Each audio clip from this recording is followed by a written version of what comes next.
From CBS News Bay Area, this is the afternoon edition. So needless and so irresponsible. I don't care about any of that. I just want my dog. And right now in the afternoon edition, lasting damage and lost days after the 4th of July. Good afternoon. I'm Ryan Yamamoto. Firefighters on high alert this time of year, especially after the 4th of July holiday, when fireworks, warmer temperatures, and dry grass make for a dangerous combination. Overnight, a brush fire broke out in Castro Valley. It began burning around 10:30 p.m. near John Drive and Carter Lane. Alameda County Fire tweeted an hour later that they had contained the fire. So far, no word on what caused that fire. And a close call for one neighborhood in Napa County. A wall of flames burned very close to their homes, forcing people to escape. That fire burned 7 acres before crews were able to knock it down and allow people to return to their homes. And in Contra Costa, firefighters were chasing dozens of fires just like this one, likely caused by fireworks. Tuesday, calls in the county were up 25% over last year, and one of those fires burned through 2 homes in Antioch. John Ramos spoke to the neighbors who lost the roof over their heads and much more. No one knows where the spark came from that ignited the home on D Street. It was about 3 in the morning when Paul Thatcher's dogs began barking.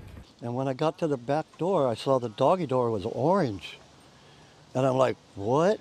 And I heard the crackling, and I tried the door, and man, it was an inferno. Now Thatcher's home is ruined, but he says insurance will replace it. However, his pride and joy in the side yard is another story. You could tell it was a really cool car, but now it's not that cool. This used to be a 1950 Chevrolet Fleetline Deluxe, and though Thatcher is being pragmatic about its loss, it is something he can never get back. He used to lend it to friends for weddings, and just the day before he had taken it to show his neighbor, Al Mason, who summed up the feeling in the neighborhood. Just so needless and so irresponsible.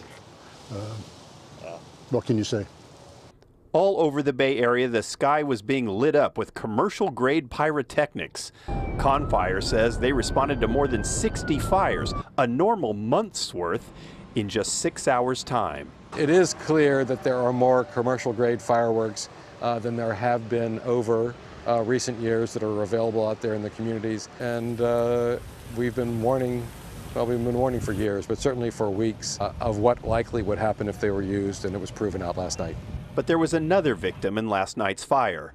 Vicky Mesa's house was next door and sustained considerable damage. But in the commotion, her beloved dog Gracie ran away. They searched for her, but later this morning, Vicky got a call. She had been hit by a car, and we lost her.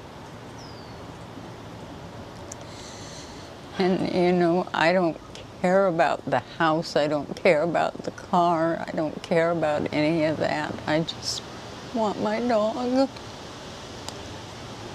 It's easy to look at neighborhood fireworks as something harmless, but each year there are those who suffer heartbreaking loss because of them.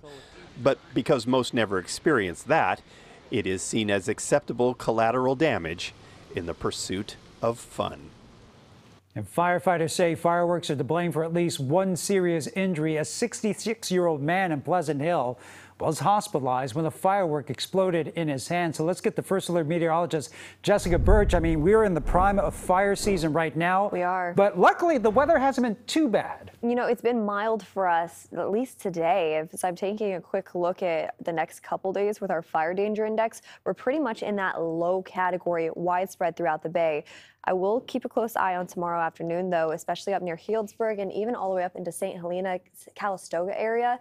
That's when we're going to see it really peak up in those inland hills. But other than that, that's tomorrow afternoon at its warmest. And the rest of us, we're all dealing with dry conditions. So we do need to be prepared for fire season, of course. But taking a live look outside down in the Santa Clara Valley, temperatures are pretty mild, too. So this definitely helps accompany that. 70 degrees right now just near Santa Rosa, 62 over in Oakland. We see partly cloudy skies over the Golden Gate Bridge and even over the whole whole city of San Francisco, where that cloud layer is just going to hang around the coast today.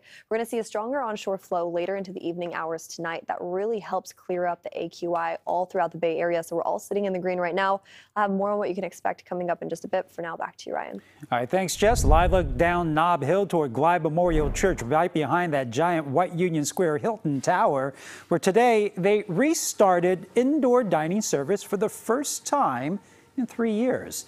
They had to move all their meals outside during the pandemic, but still managed to offer 3 meals a day, 365 days a year, rain or shine. And that move back indoors will make their jobs a little bit easier and let people enjoy their meals in the warmth rather than the windy, often cold conditions around the Tenderloin and Union Square. Concerns on Wall Street now over the state of the job market. They say it's still too hot, and they have worries about interest rates. This is the new data. Job openings in the U.S. fell to 9.8 million. That is a dip, but not big enough for the Federal Reserve. They've been aggressively trying to cool the labor market to combat the high inflation with sustained rate hikes. So let's take a look at Wall Street and the big board right now. And you can see the board and the Dow is now down 343 points. Twitter's latest threat comes from Threads, a new app linked to Instagram, which already has tens of millions of users just in 24 hours. This comes as Elon Musk's Twitter is going through its own issues, and Meta CEO Mark Zuckerberg is challenging him for users. Daniel Backus is following the thread on this one. Smartphone users everywhere have a new social media option. Instagram, known for pictures and quick videos, now has a new app called Threads that looks a lot like Twitter. Here, you can see Threads on the left and Twitter on the right. Strategically, intentionally, unashamedly similar to Twitter. Instagram users can link their current account to the new app and follow the same people. Instagram has 2 billion users compared to around 250 million of Twitter. So if only 1 in 10 Instagram users tries using Threads, it's overtaken Twitter in the blink of an eye. Threads is one of several competitors for Elon Musk's Twitter, including Blue Sky from Twitter co-founder Jack Dorsey. Musk is also facing backlash for recent changes. Since Elon Musk took over, the system itself isn't working as well as it should. Just over the weekend, we saw Twitter go down and then limits put in place for users so that it doesn't break the servers again. Instagram is part of Meta. Its CEO, Mark Zuckerberg, and Musk have sparred online, recently agreeing to a cage match.